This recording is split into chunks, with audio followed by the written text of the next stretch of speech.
इस लेसन में हम access beginning of substring सीखेंगे। इसके बारे में मैं आपको बताऊंगी कि इसका क्या मीनिंग है। बहुत इजी टॉपिक है। इंडेक्स स्लाइसिंग कैसे है, ऑलवेज याद रखें कि इंडेक्स हम लिखते हैं स्क्वायर ब्रैकेट में। सो फार जो हमने सीखा था लास्ट लेक्चर में, उसमें हमने ये सीखा कि हमने अगर ये कंप्लीट, देखिए मैंने यहाँ एक स्ट्रिंग कंप्लीट लिखा है, अशफाक स्टूडेंट नेम है, लॉन्ग है, इसमें 8 कैरेक्टर्स हैं। लेकिन अगर इसका इंडेक्स में आपसे कहूंगी, इंडेक्स में तो ये 0 से शुरू होगा। इंडेक्स 0 1 2 3 4 5 6 7, इंडेक्स 0 से शुरू होगा और 7 पे स्टॉप होगा, लेकिन इसके कैरेक्टर्स 8 हैं। राइट, यहाँ मैं आपको पहले एक दफा करके दिखा देती हूँ। 6 1 लिखा, राइट। लास्ट लेक्चर का काम है, लेकिन थोड़ा सा एक दफा दोबारा करवा देती हूँ ताकि आपको याद आ जाए। अब है स्टूडेंट अंडरस्कोर नेम, हमें इंडेक्स चाहिए 1 to 6, इसको रन करवाते हैं तो देखें ये हमारे पास आ गया SHFAQ। ए क्यों नहीं आया, देखिए मैंने तो लिखा 1 to 6, इसलिए कि इंडेक्स हमेशा 0 से काउंट होता है। हमने 1 लिखा तो 1 तो एस है, 0 1, इसलिए ये एस आया। राइट, अगर मैं चाहती हूँ कि ये ए भी आ जाए तो मुझे 0 लिखना होगा, तो ये हो जाएगा अशफाक।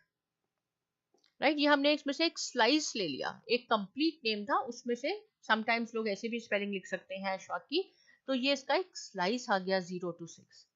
देखिए 0 1 2 3 4 5 6, बहुत इंपॉर्टेंट बात है कि अगर आपने यहां तक 6 कैरेक्टर्स, मैं इंडेक्स की बात नहीं कर रही, कैरेक्टर्स अगर आपने प्रिंट करवाने हैं तो आपने 7, ये जो यू है यहां तक आपने लिखना होगा, क्योंकि इसका इंडेक्स नंबर 0 है। 0 1 2 3 4 5 6 लिखेंगे, लेकिन ये प्रिंट क्यू तक होगा।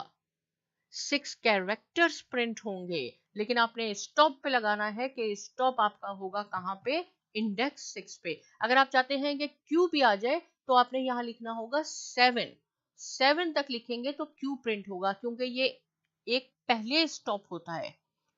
राइट, अब लेकिन टॉपिक हमारा ये नहीं है, ये मैंने आपको लास्ट लेक्चर में अच्छी तरह बता दिया था।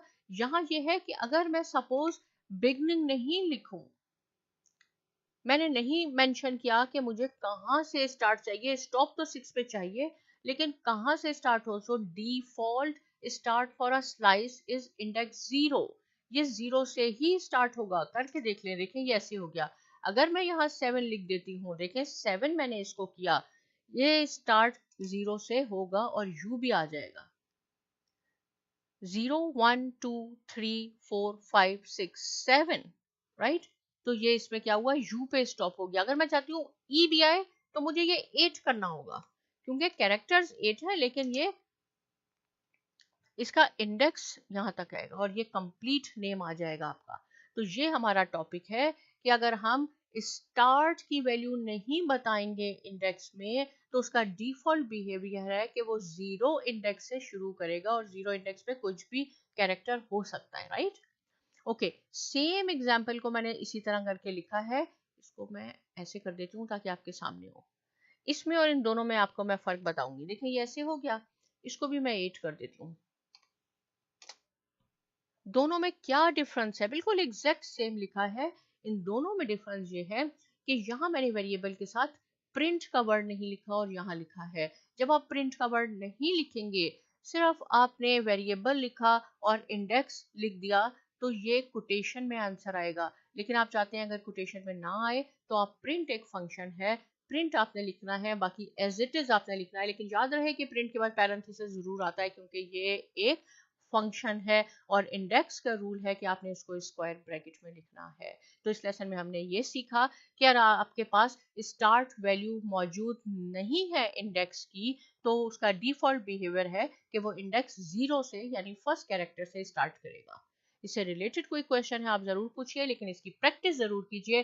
कुछ भी स्ट्रिंग आप यहाँ लिख सकते हैं, कोई लॉन्ग वर्ड लिख लें, शॉर्ट वर्ड लिख लें और इसकी प्रैक्टिस कीजिए। साइमा एकेडमी को सब्सक्राइब जरूर कीजिए और बहुत शुक्रिया।